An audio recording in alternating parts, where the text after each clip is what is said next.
Ubuzima bwacu ni impano ndetse n'ingabire twahawe ku buntu. Si ibyo gusa kandi ni umurage wagenewe buri wese kugira ngo awukoreshe ibikwiye.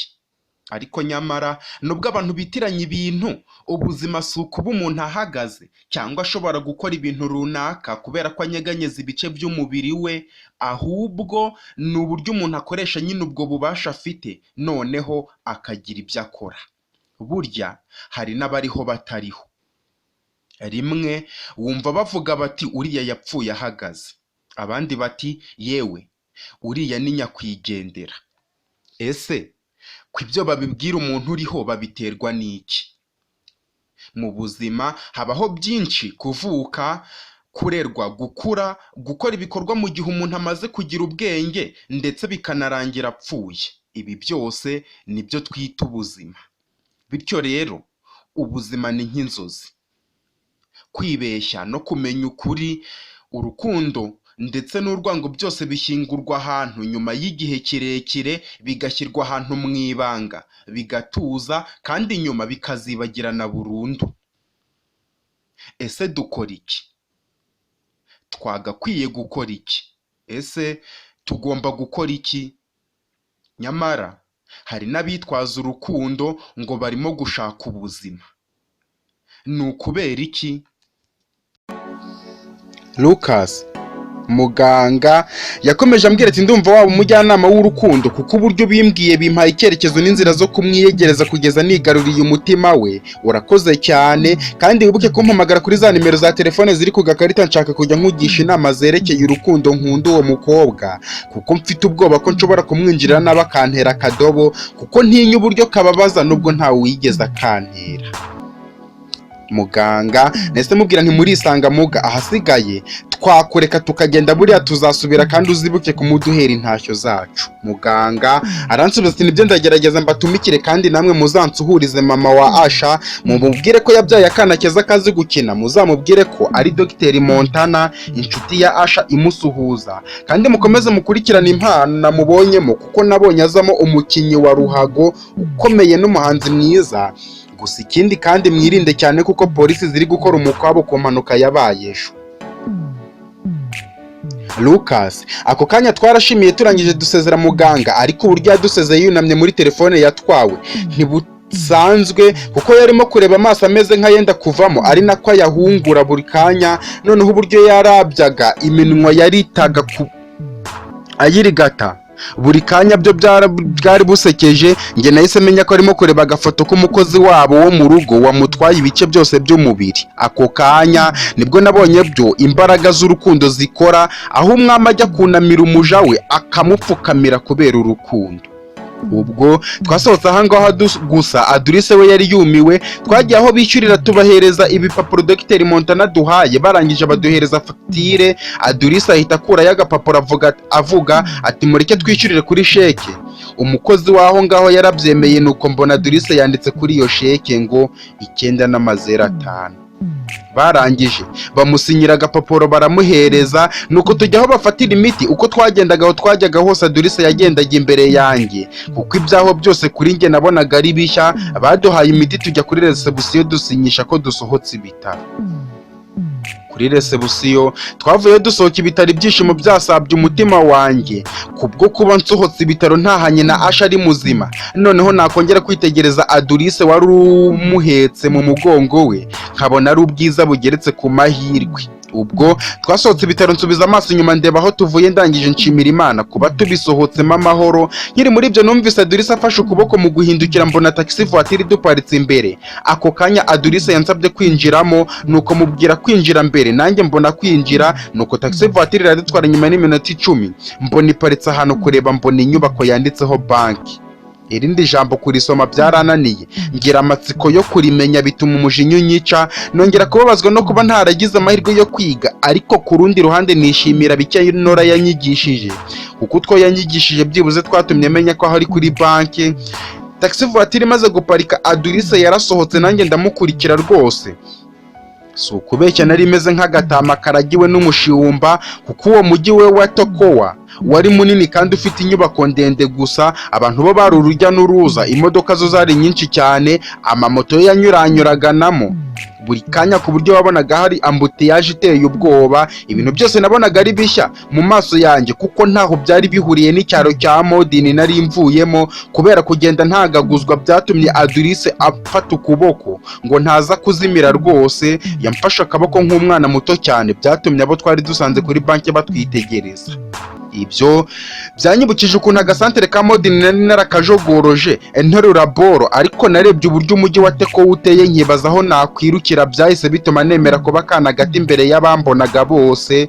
Uko twakagiye twageze kuri iyo banki twinjira mu kumba gato, nuko mbona Adurice akoze mu mufuka w'ipantaro yari yambaye, akuramo akantu k'agakarita mbona agasesetse mu kintu cy'icyuma cyari aho ngaho, akanda ku mibare yari aho ngaho. Ntungurwa no kubona ibinote by'idenari byinshi, nuko Adurice abiyora ashyira mu isakoshi yatiriwe abara, nuko arongera mfata ukuboko dusubira aho twasize taxi voiture, nuko ansaba kwinjiramo ariko nihagarara nk'umugabo mubwira kubanza kwinjiramo, nuko nanjye mbona kwinjiramo, nuko dukora urundi rugendo rw'iminota 10, nuko numva Adurice aravuze ati shoferi reka duce muri supermarket gato.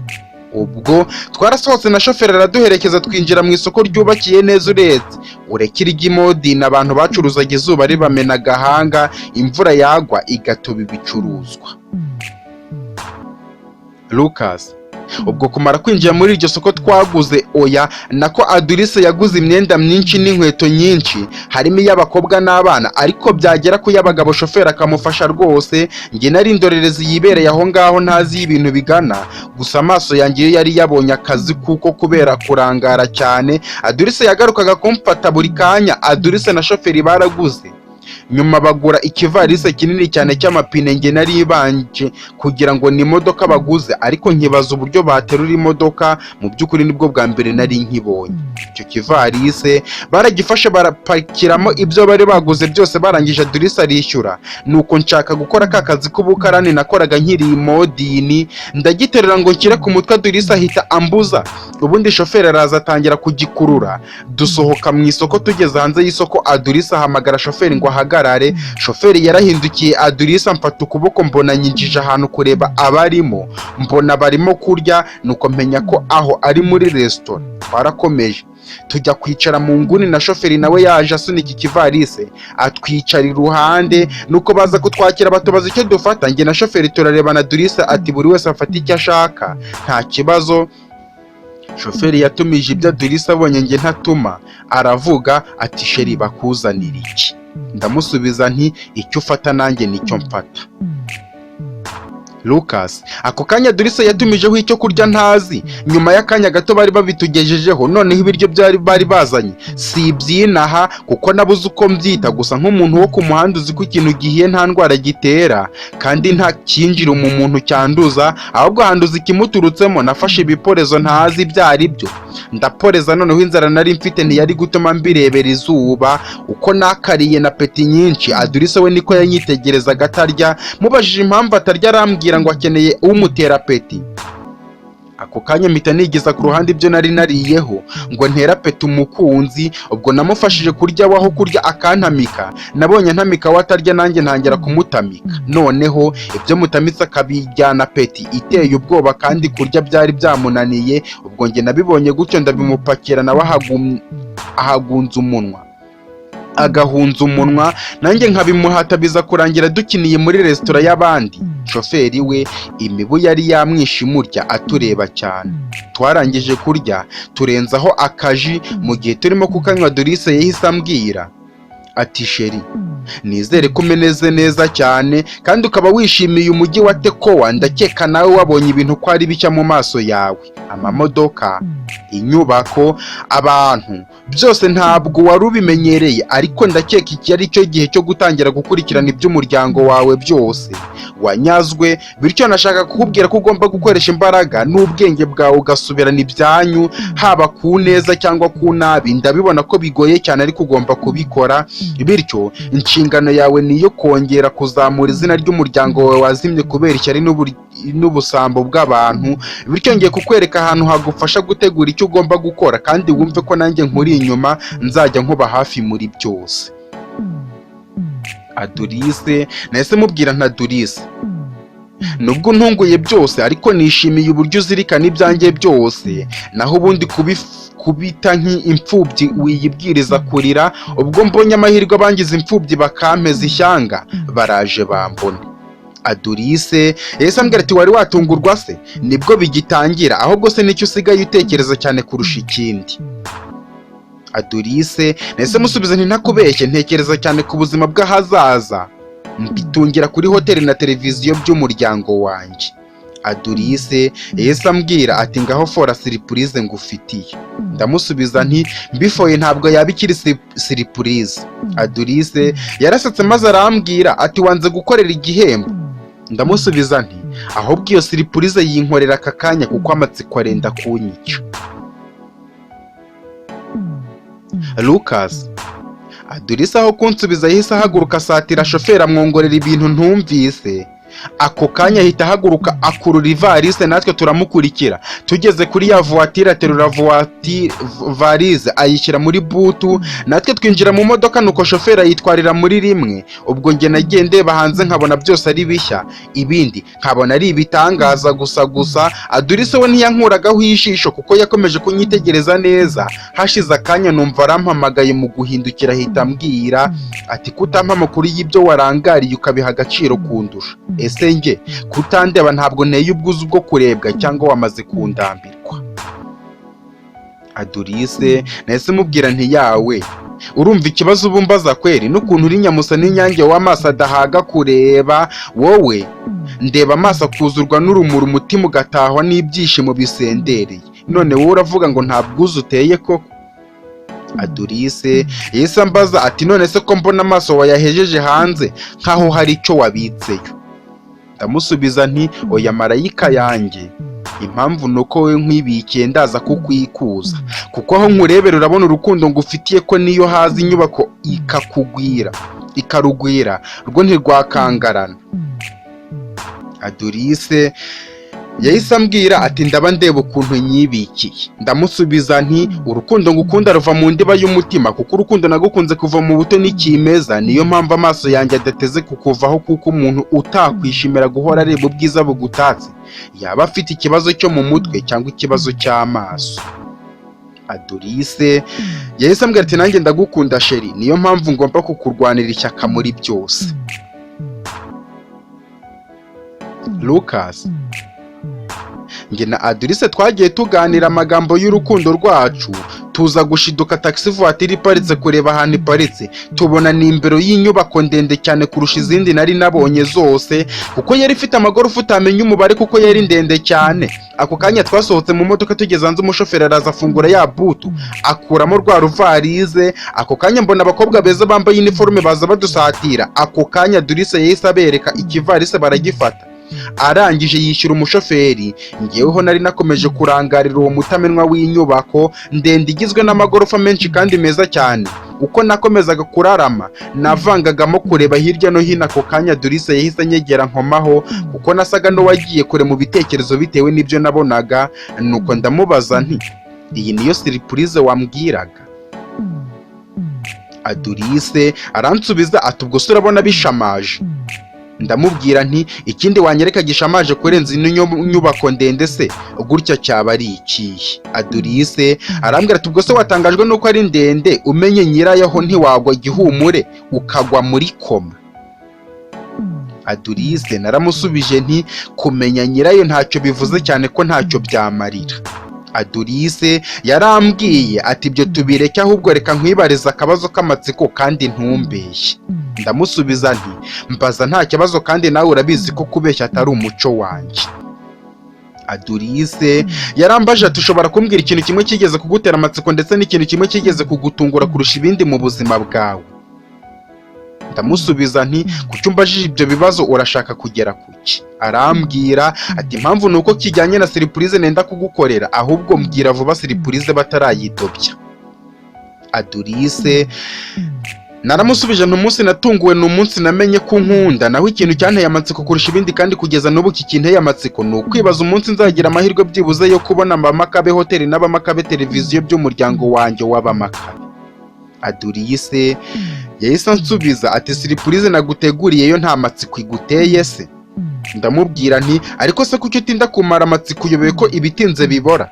Adorise aransubiza ati mu by'ukuri se witeguye kongera gutungurwa? Ndamubwira nti niteguye kongera gutungurwa ku bwawe kuko wowe ibyo unkorera byose biba ari bishya gusa ahubwo gira vuba unyereke iyo siripurize kuko amatsiko mfite arenda kunturitsa umutima n'ubwonko. Ako kanya Adorise yahise akora mu isakoshi akuramo ikintu ntamenye, arangije anyigiza inyuma gato nuko arambaza ati ndakeka waramenye gusoma no kwandika. Ndamusubiza nti yego Nora ntako atagize abinyigisha. Adorise ahita ambwira ati ikintu bakita jumeri, ikaba ifasha umuntu kureba ibiri kure cyane kuko ikurura ibintu ikabizuminga ukabibona kubyegereye, bityo ugiye kuyishyira ku maso yawe unsomera amagambo ariko ugasongera ko umunara uri kuri ino nyubako nurangiza uyambwire. Adorise naramusubije nti wowe se ukeneye kuyamenya kuki utayisomeye? Aransubiza ati kubera ko mpetse umwana ntago nashobora kurebesha umutwe hejuru kuko byatuma nkukubita ashuri mu mugongo cyangwa kamukoza imisatsi mu maso. Adorise naramusubije nti nibyo koko, ngaho zana nkurebere nkubwire ariko nawe urahita unkorera ya siripurize kuko amatsiko amereye nabi. Adorise ahita ambwira ati nta kibazo ndahita mbikora nk'itegeko. Lucas ako kanya nafashe jumeri nyishyira ku maso nuko nzamura hejuru ndararama mbamo nkubonye inyuguti zanditse mu cyapa ntari nigeze mbona igihe narebagayo ntambaye jumeri, ariko jumeri yahise yakura neza mera nk'uri kuyasomera mu kibaho kiri imbere yanjye nka metero imwe. Kumara gusoma naguye mu kantu, urujijo ruba rwose, ngira ngo kubera bya bindi byo kuba ntarize nibyo biri gutuma nsoma nabi, bituma nsubiramo ariko ndongera nsoma ibyo nasomye mbere, nasubiyemo nk'inshuro 10 nsoma ibintu bimwe. Ibintu byaranze kuko ntashoboraga kwiyumvisha niba ibyo nsoma ari byo cyangwa akaba ari ibibazo by'ubujiji nsanganywe cyangwa cyo kimwe nkaba ndimo kurota. Ako kanya mpindukira n'ubwoba bwinshi mpuza amaso na Adorise wanyitegerezaga cyane, mubaza nti ibi nsoma hano ni ibiki? Adorise ahita ambwira ati usomye iki kigukuye umutima? Ndamusubiza nti hano nsomye ibintu ariko ntabwo ndi kwemera ko ari byo, ahubwo buriya nuko ntazi gusoma no kwandika. Adorise yahise ambwira ati kandi wambwiye ko Nora yabikwigishije? Ndamusubiza nti Nora yarabinyigishije ariko ibyo nsoma hano ubanza ndimo gusoma nabi. Adorise arambaza ati usoma nabi gute se? Ngaho subiramo bisome uvuga numve ibyo ari byo kuko nanjye ndumva bincanze kandi binteye amatsiko. Ako kanya narongeye nambara jumeri mbona ya magambo ndatangira ndasoma nti